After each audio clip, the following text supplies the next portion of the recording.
नमस्कार मंडळी, तुमचं खूप खूप स्वागत आहे आपल्या मराठमोळ्या चॅनलवर विदर्भ भन्नाट रेसिपी मराठी। आज आपण उपवास स्पेशल साबुदाण्याची खीर बनवूया। साबुदाणा जर भिजलेला असेल तर तुम्ही झटपट उपवासाला खीर करू शकता मंडळी।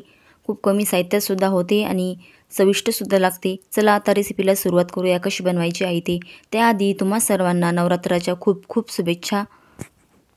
चला वेळ न घालता रेसिपीला सुरुवात करूया। त्यासाठी लागणार आहे आपल्याला भिजलेला साबुदाणा, रात्रभर भिजत टाकला होता। 1 वाटीभर घेतला आहे, छोटी वाटीभर। आणि आता इकडे पॅन ठेवलेला आहे गरम करायला, त्यामध्ये आपण थोडंसं तूप टाकून घेऊया।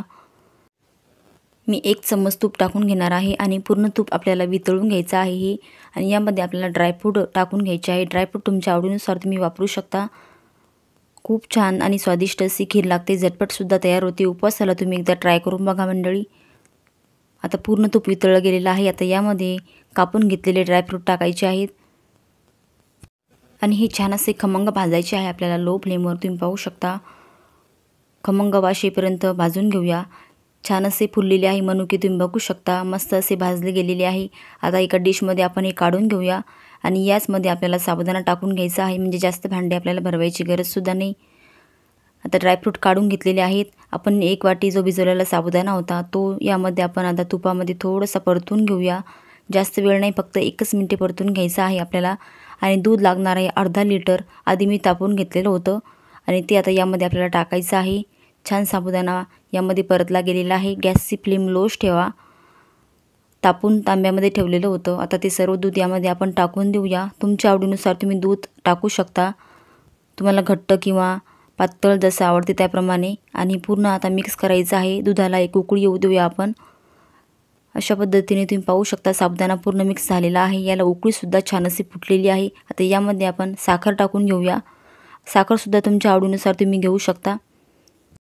2 ते 3 मिनिटे छान असं उकळलं गेलेलं आहे। आता यामध्ये आपण साखर टाकून घेऊ। छोटी वाटी घेतलेली आहे मी, त्याने 1.5 वाटी साखर टाकून घेणार आहे। तुमच्या आवडीनुसार तुम्ही प्रमाण कमी जास्त करू शकता। आणि साखर पूर्णपणे यामध्ये आता विरघळून घ्यायची आहे आपल्याला।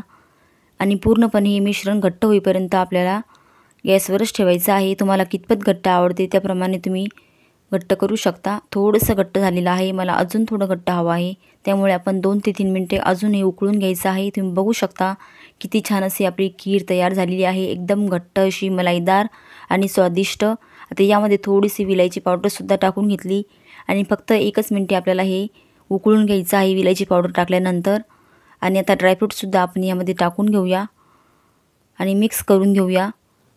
आणि आता गॅस बंद केला तरी चालेल, छान घट्ट झालेली आहे मंडळी। तुम्ही चॅनलवर पहिल्यांदा आला असाल तर चॅनलला सबस्क्राईब करून ठेवा। आणि तुम्हाला ही आजची रेसिपी कशी वाटली कमेंट करून सांगा। आता आपली ही खीर एका डिशमध्ये आपण काढून घेऊया, खाण्यासाठी तयार आहे। एकदम स्वादिष्ट, भन्नाट, चविष्ट लागणारी अशी साबुदाण्याची खीर।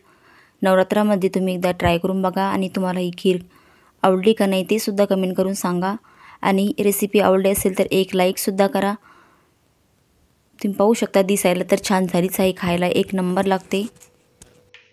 आजची रेसिपी शेवटपर्यंत पाहिल्याबद्दल तुमचे मनापासून खूप खूप धन्यवाद मंडळी।